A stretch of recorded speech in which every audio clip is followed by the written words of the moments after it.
Hi, welcome to this child protection and safeguarding training. I wish I could do this face-to-face with you, but unfortunately I have to do it from my living room. My name is Maria and I'm married to Johnny, that some of you have met, and I feel like I know you, having talked to you, having seen you in online meetings and thinking and praying for you. One day I hope that I can also come and say hi to you face to face, but for now we have to do this training online.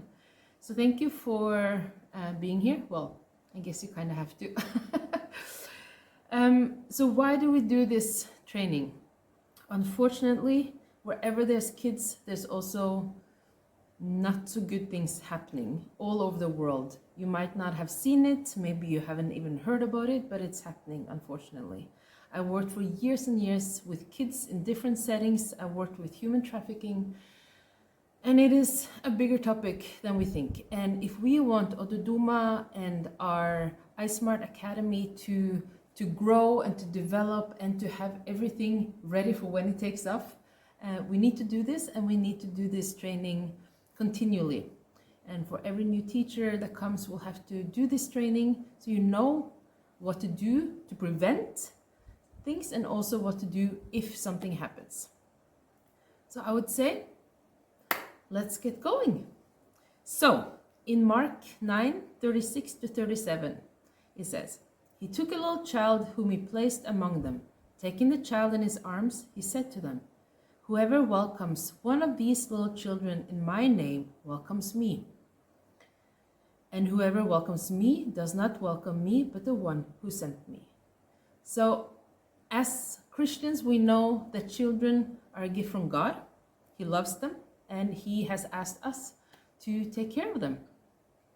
And as a teacher and as an after-school teacher, you have been given a mandate to do everything you can to take care of these children and take care of His gift. We don't know what lives in a person's heart, and we have to be vigilant and we have to be smart about this topic. We have to protect the children from harm, as well as protect ourselves from situations that can end badly. And that is why we will implement and be strict when it comes to this topic. This is not just something that has to be done because we want the best for the kids. This is also something we have to do legally. Every school, every place that works with children, they have to have a system going, and that is why we're doing this. So, are you ready? What is safeguarding and what is child protection? There's many different, definitions on the internet. I like this one that you have on your papers as well. It says, "It is everyone's responsibility to make sure all our children and young people are safe and protected from harm, and to act if we have heard or notice something that causes concern. Child protection procedures are what we follow for children who have been harmed or who we suspect are at risk of abuse, harm, or neglect. It serves to protect vulnerable individuals from harm, promote equal opportunities, prevent crime and exploitation, foster trust, and meet legal and ethical obligations." Wow, that was a lot of words, a lot of big words, but we will unpack it and then see what is in there. So as you see, maybe in these explanations, there are two aspects you as staff have to keep in mind when you work with children. The one thing is protection and prevention, and the other one is action. So remember these three things. We need to prevent, we need to protect, and we need to act. Protection and prevention, what is that?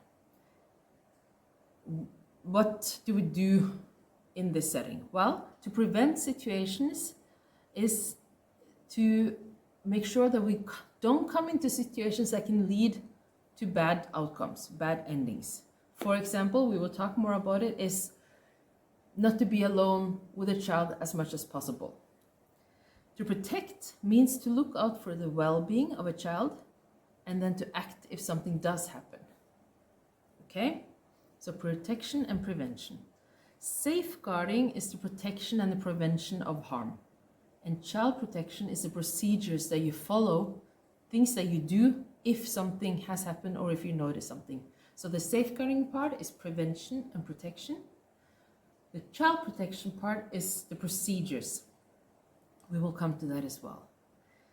Okay, so have a look at the two short video clips about this, and then please discuss following discussions. The questions are on your paper as well.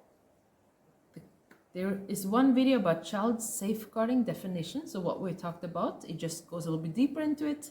And then what is child safeguarding? So please name 2 or 3 areas the children need safeguarding from. And what part should you as staff play in a child safeguarding? Also name 2 and 3 areas. Think about it after the videos and then talk about it, discuss it, and then come back to me.